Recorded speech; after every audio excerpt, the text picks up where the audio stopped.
I stood in my sewing room, staring at the shredded remains of what had been my daughter Emma's graduation dress, my hands trembling as I picked up pieces of delicate silk and lace from the floor.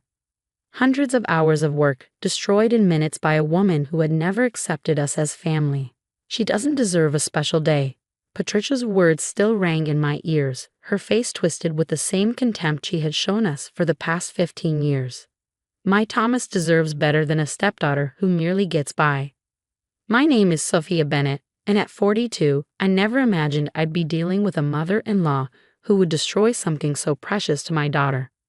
I'm a professional seamstress, and for the past 6 months I had poured my heart into creating the perfect graduation dress for Emma. Every crystal, every stitch was a testament to the love I had for my daughter and the pride I felt in her achievements. The dress had been magnificent, a sweeping A-line gown in ivory silk with hand-beaded lace overlays that I had spent weeks perfecting. Emma had tried it on just yesterday, her eyes sparkling with joy as she twirled in front of the mirror. "Mom, it's perfect," she had whispered, hugging me tight. "I can't believe you made this for me." But now, less than 24 hours before her graduation ceremony, it lay in ruins. Patricia had waited until Emma was at her final graduation rehearsal, until my husband Thomas was at work, to make her move. She had used her spare key, the one Thomas had insisted she keep for emergencies, to enter our home and destroy months of work. I picked up my phone, my hands still shaking, and called Laura, my best friend and fellow seamstress. "She did what?" Laura's voice crackled through the speaker, thick with disbelief and anger. "Sophia, you need to call the police. This is destruction of property." "It wouldn't matter," I replied, my voice steadier than I felt. "Thomas would never press charges against his mother. You know how he gets when it comes to her." It was true, my husband, for all his wonderful qualities, had a blind spot when it came to Patricia. Years of manipulation had left him unable to stand up to her, always finding excuses for her behavior. "Then what are you going to do?" Laura asked. "Emma's graduation is tomorrow morning." I took a deep breath, looking at the calendar on my wall. Next to tomorrow's date, I had written Emma's big day surrounded by little hearts. My daughter, who had worked so hard despite Patricia's constant belittling, deserved her moment to shine. "Remember Project Phoenix?" I asked Laura, a small smile forming despite everything. "The backup dress?" Laura gasped. "You actually made it." "I did," I confirmed, walking to my storage closet and pulling out a garment bag I had hidden behind winter coats. "I've been working on it in secret for months. After Patricia ruined Emma's art project last year, I knew she might try something like this." Inside the bag was another dress, even more beautiful than the first. While the original had been traditional, this one was bold. A deep midnight blue silk that shimmered with thousands of tiny crystals like a star-filled night sky. I had worked on it during lunch breaks and late at night, knowing that Patricia's jealousy might drive her to do something drastic. "Oh, Sophia," Laura breathed when I sent her a photo. "It's stunning." "But what about Patricia? She'll be at the graduation." "Let her come," I said, feeling a surge of determination. "It's time she learned she can't break us. Emma's stronger than she thinks, and so am I." Just then, I heard the front door open and Emma's voice called out, "Mom, I'm home." "In the sewing room, sweetie," I called back, quickly zipping up the garment bag with the backup dress. I heard her footsteps approaching and braced myself for her reaction to the destruction. Emma stopped in the doorway, her eyes widening as she took in the scene. The scraps of ivory silk scattered across the floor, the broken beads, the shredded lace. "Mom," she whispered, her voice breaking. "The dress. What happened?" I crossed the room and pulled her into a tight hug. "Patricia happened," I said softly, feeling her body tense at the name. "But don't worry, honey. She hasn't won. Not this time." Emma pulled back, wiping tears from her eyes. "But graduation's tomorrow. Everyone's expecting. I can't jest." I cut her off by reaching for the hidden garment bag. "Your grandmother underestimates us both," I said, unzipping it slowly. "She always has.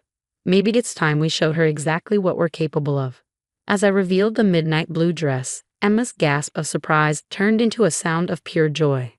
"Mom," she breathed, reaching out to touch the crystalline bodice. Did you make this too?" "I did," I smiled, watching her face light up.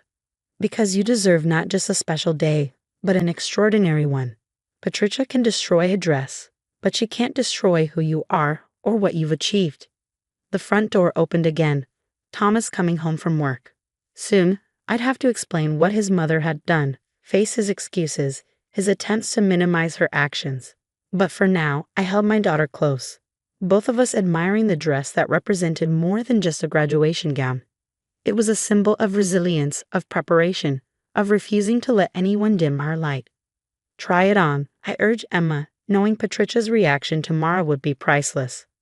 Sometimes the best revenge isn't confrontation, it's being prepared for whatever life, or spiteful mother-in-laws, might throw at you. Little did Patricia know, her attempt to ruin Emma's graduation was about to backfire spectacularly. The morning of Emma's graduation dawned bright and clear. I was putting the final touches on her makeup when I heard Thomas's sharp intake of breath from the doorway. He stood there, staring at Emma in the midnight blue dress that seemed to capture the light and transform it into something magical. That's not the dress I saw last week," he said slowly, his brow furrowing in confusion. "What happened to the ivory one?"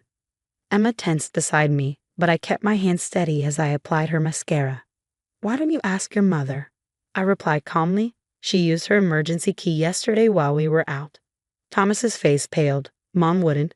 She couldn't have." "The pieces are still in my sewing room if you want to see them," I said, finishing Emma's makeup. Every bead, every scrap of silk, everything I worked on for 6 months, destroyed in minutes. "There must be some mistake," Thomas started, but Emma cut him off. "No, Dad, no more excuses." She stood up, the dress flowing around her like liquid starlight. "Grandma Patricia has been trying to ruin everything special in my life since I was 7.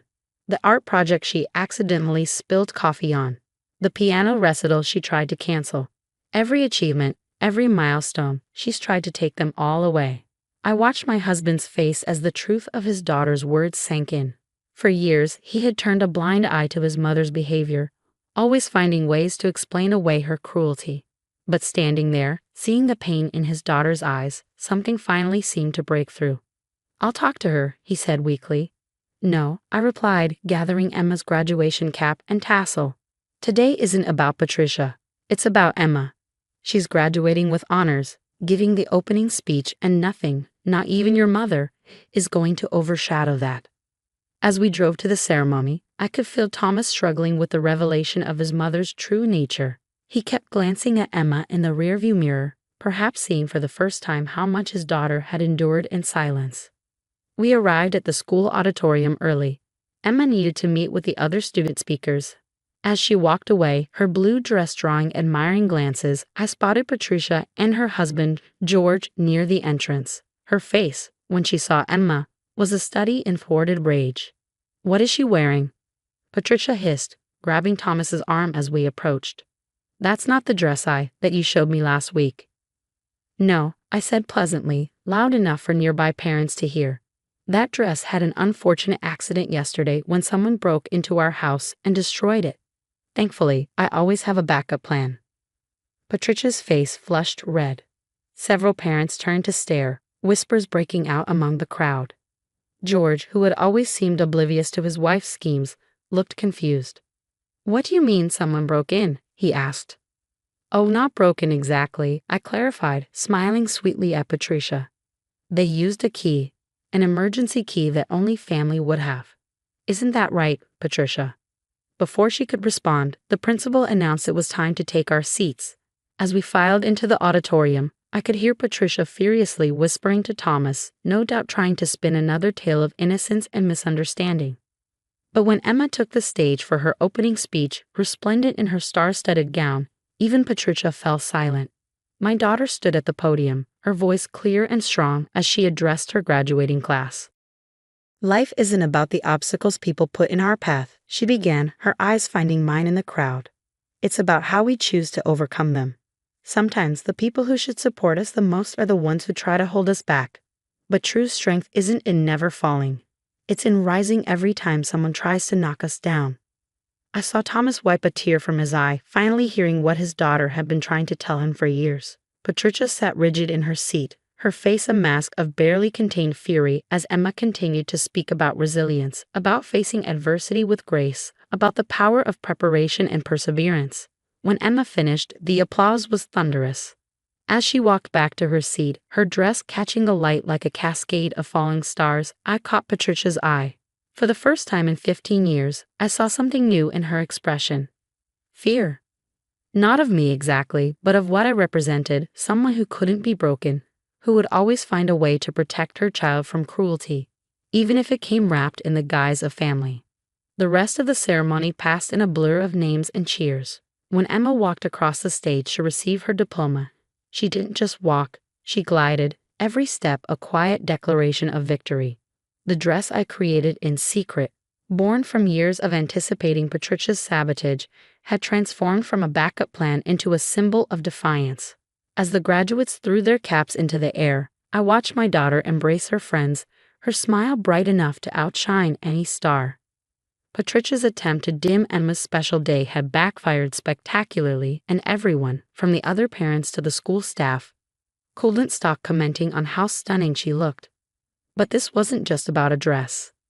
It was about something much bigger, something that had been building for 15 years.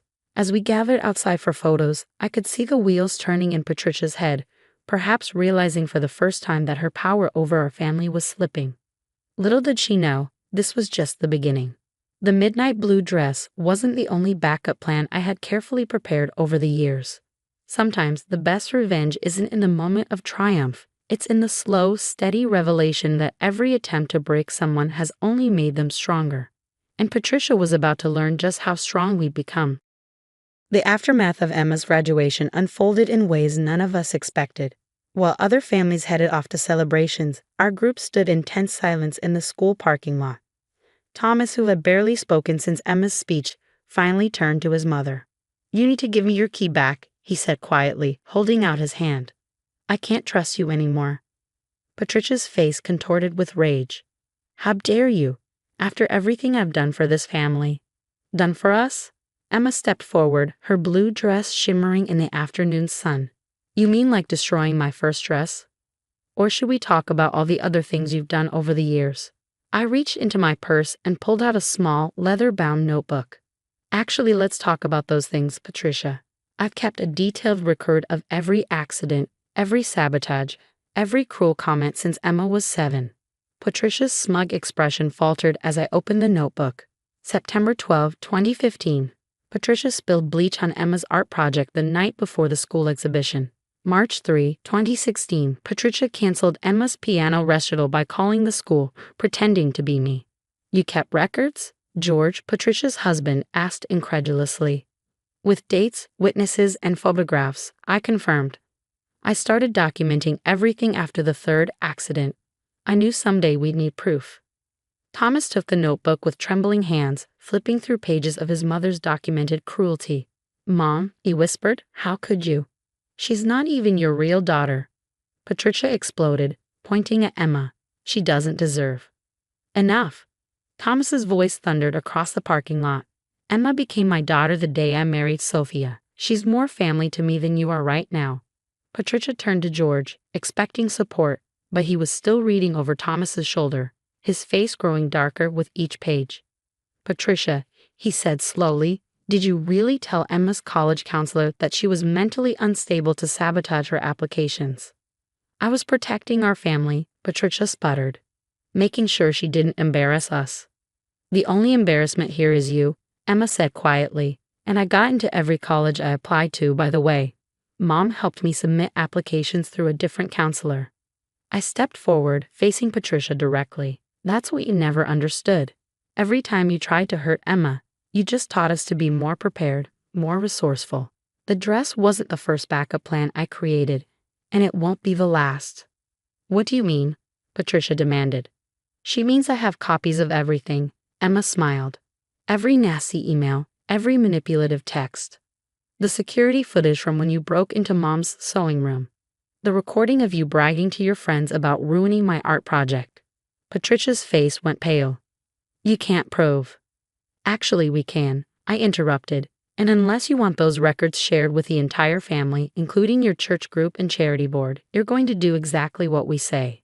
George put a hand on his wife's shoulder. "Patricia, it's time to go home." We need to talk. His voice was heavy with disappointment.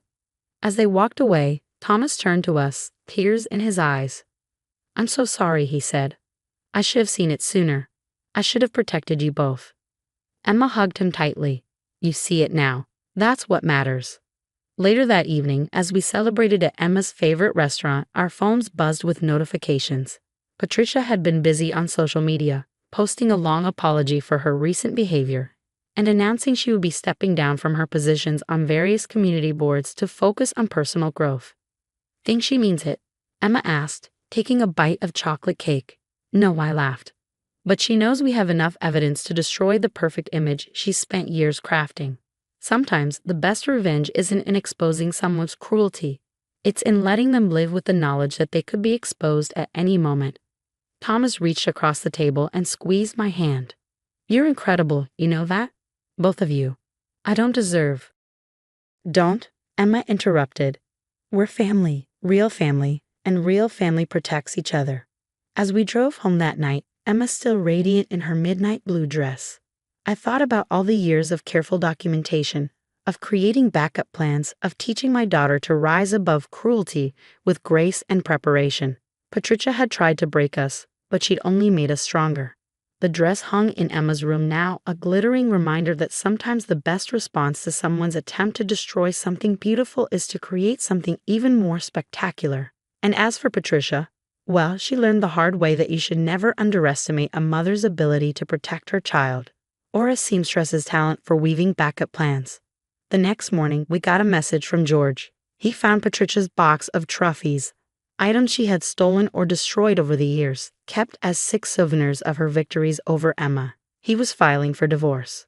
Sometimes justice comes in unexpected ways, and sometimes the most satisfying revenge is simply being prepared for whatever life or spiteful mothers-in-law might throw at you.